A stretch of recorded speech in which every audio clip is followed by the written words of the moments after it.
Hey guys, welcome back. I hope you're having an amazing day. Let's get right into the stories. The first story is titled, I'll Taste It First. So, my ex-boyfriend was a lying, cheating piece of crap who gaslit me and took advantage of me financially. When I realized that he was cheating on me with multiple people, I hacked into his Grindr account, watched him arrange a sex date in our house, and showed up shortly after his date arrived. Walked in, asked his date if he fancies a threesome, he said no. Proceeded to ask if he, the date, wants a kiss, and the answer was positive, so I gave him a long, passionate French kiss in front of my ex. He got furious, I left. The next story is titled, Fire Me While I'm Sick? Say Goodbye to Books. So, I was working at an indie nursery, also known as a daycare, that was owned by a woman who I'll call Ursula. I've always loved kids, and I originally was going into the childcare field. I thought Ursula was a decent, understanding person, but I guess I was wrong. I've been sick with the flu for about a week. She knew this. We also had a team meeting, and I thought things were going fine. That was until yesterday. She texted me, asking if we could talk. She wouldn't go into detail until I let her call. She then said I wasn't a team player and made too many small mistakes. Instead of allowing me to do better or asking what mistakes I made, she just let me go. While I was sick. Now, I have ADHD and autism, so sometimes I do things that people don't understand. Usually, when that happens, the people in charge talk to me and I explain. I told Ursula this, and I thought she understood she needed to talk to me if something happened. I guess she thought this was easier. Now, on to the petty revenge. I'm a gift giver. My love language is gifting. So, I bought things for the nursery. Mainly books. Well, I asked the one coworker who I'm still friendly with if she could gather up the books and some other things I bought for the nursery. I guess Ursula saw this because she texted me. Ursula, why is coworker gathering up books? Me. I asked her to do that. Ursula, why? Me. Because I bought them? Ursula, but you gave them to us. Me. Yeah, but I still bought them. You also never reimbursed me for those items. Ursula, can't you just give them as a gift? Me. No, why would I gift them to someone who fired me? Ursula, but what about the kids? Me. Oh, the kids you didn't even let me say goodbye to? The kids I loved and don't get to ever see again? Ursula, you're being dramatic.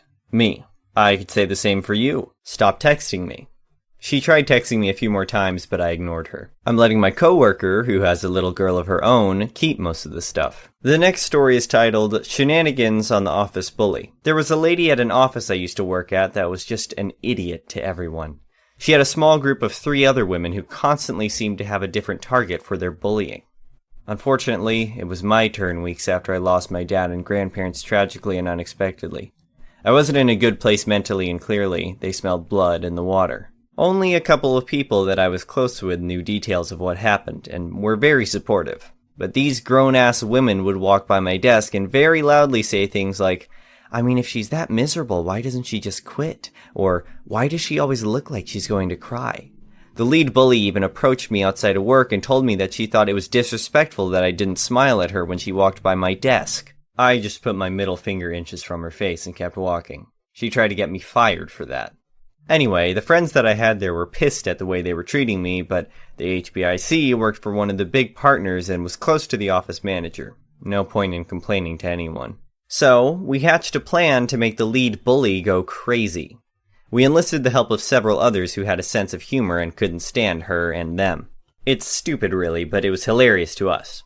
We all made it a point when we were near her to sniff the air and make a face that something smelled bad. Sometimes give her a subtle look like it was her that smelled.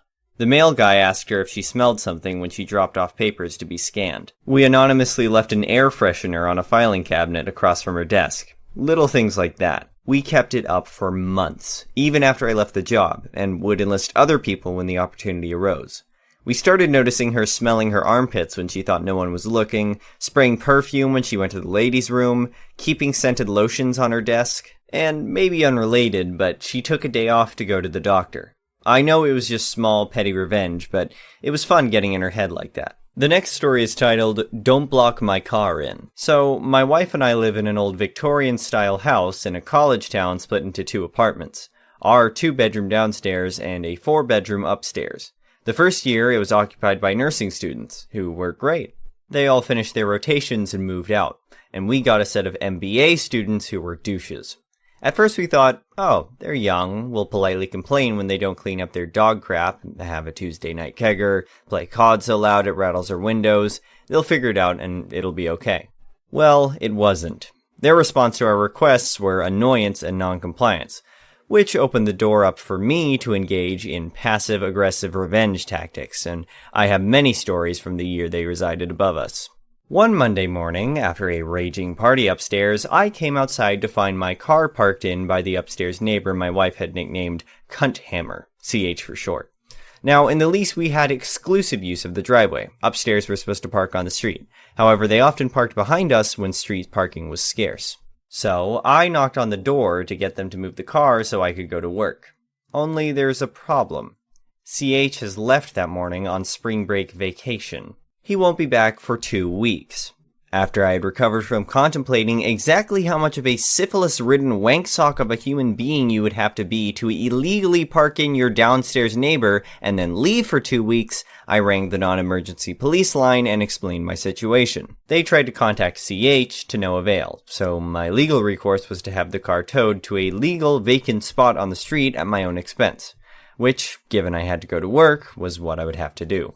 While I was waiting for the tow truck, I hatched a mature and a juvenile revenge plan. Juvenile plan first. I got a bottle of DOT3 brake fluid and a rag out, and utilizing the extent of my artistic abilities, painted a big old cock and balls on the hood with a pew of pee going over the roof, and left it to bake in. The mature part of the plan came to fruition when the tow truck arrived. Our city has a penchant for street sweeping and tows cars enthusiastically when doing so. They had just put up signs down one side of our street notifying that they would be sweeping in 4 days. I reserved a spot that side of the road for CH's car and had the driver put it there. I let him in on the plan as he was contracted to tow cars for the city that day. He giggled a lot at my slowly emerging cock and balls artwork and said he'd try and pick up CH's car early, knowing that if he was away for 2 weeks, his company would be able to rack up a nice storage fee. The day came, and the tow driver who moved the car came straight to CH's car and towed it. I had dropped a note in CH's letterbox explaining, without being rude, that he had parked me in and I had to have his car moved at my expense so I could go to work. Cue him coming back and furiously pounding on my door. "Where's my ducking car?" he demanded. I explained I had moved it to the other side of the street into a legal car space because neither the police nor I could contact him. The city had swept the street last Thursday. They had towed it. He'd need to call the city. He stormed off, furious, only to return a few hours later. Apparently the combination of the city's fine, the tow fee, and 10 days storage totaled over $1,000. And his car had been hilariously vandalized at the tow yard. He demanded I pay. I politely declined, suggesting that he might try small claims court if he could demonstrate I'd done anything I was liable for. He never took me up on the offer. The artwork had come out great. The car had been left in the rain, so the giant prick on the hood of his beat-up Civic had rusted in. Apparently, it even earned him the nickname Prick Wheels in class. The next story is titled Revenge for a Nightmare Year. When I, 27M, was 18 years old, I was a cook at a pub. I worked with this 30-year-old man who was also a cook. He used to bully me a lot. He was the new cook who was quick to condescend me, make fun, and just wasn't nice to me. And only me. He treated everyone else respectfully. I worked with him for a year, and every day was the same. I started dreading going in. He would brag a lot about his Japanese imported knife, and he got me to clean it for him. I ended up dropping it by accident, and he blew up at me, calling me names, and harassed me more than usual for the rest of the day. He also bragged about his Volkswagen Bug. He loved that bug. I talked to my boss about him, so he scheduled us to not work together. I worked morning shift and he worked the night shift. I couldn't completely get away from him because we had to work together when transitioning from morning to night shift. One day, I was just ending my morning shift and he was starting his night shift. Before I was leaving, he pretended to stab me with his knife. I was shocked and told him not to do that. He laughed at me and thought it was funny. I got mad. That was the last straw. When I got home, my mom and her boyfriend knew I was mad, and they asked what happened. I told them, and my mom's boyfriend had the idea to grab dog poo from the backyard and smear it on his Volkswagen door handle and vents. In a fit of rage, I was willing to do anything to get a little revenge for the past year. At the time, the idea sounded brilliant. So, I grabbed a plastic bag, picked up the poop, and drove to his car. I smeared his door handles and vents and took off back home. The next day, everybody at work heard the story and asked if it was me. I denied everything, and nobody could prove it was me. He left me alone after that, and I quit shortly after. The next story is titled, Stop Browsing Porn. Back in the late 90s, I worked for a small construction company as the office manager. My background was as a computer programmer, and this was the job I had when I finished school. The owner of the company hired his son to be the company's safety officer. A very non-strenuous job if everything was being done properly, and as far as safety went, he was good at it. But most of the time he spent sitting in his office browsing the internet, or, in his case, porn. I knew it, his father knew it, and the vice president knew it, but nothing was said beyond my comments that those sites were loaded with viruses. Cue maliciousness. One day, the safety officer went to a job site, leaving his computer up, and signed in. My chance. I went into his office and took a screenshot of his computer desktop, moved his start button to the side of the screen, and setting it to hide. Set his background image to a blank screen, and turned off his icons. Then sat back to see what would happen. He came back to the office, sat down to play a game of solitaire, and panic ensued. I let him worry over it for 10 to 15 minutes before I came in, looked over things, and proceeded to read him the riot act over how he had been told multiple times about going to those sites, especially on his work laptop. About that time, his father, the company owner, who was in on my scheme, asked what was wrong. I angrily explained that his son had gotten the ID10T virus by surfing porn sites, to which Dad read his son the riot act. We let him stew for a couple of hours while I worked on his laptop, played solitaire, occasionally muttering loudly what a dumbass he was, couldn't follow instructions, etc.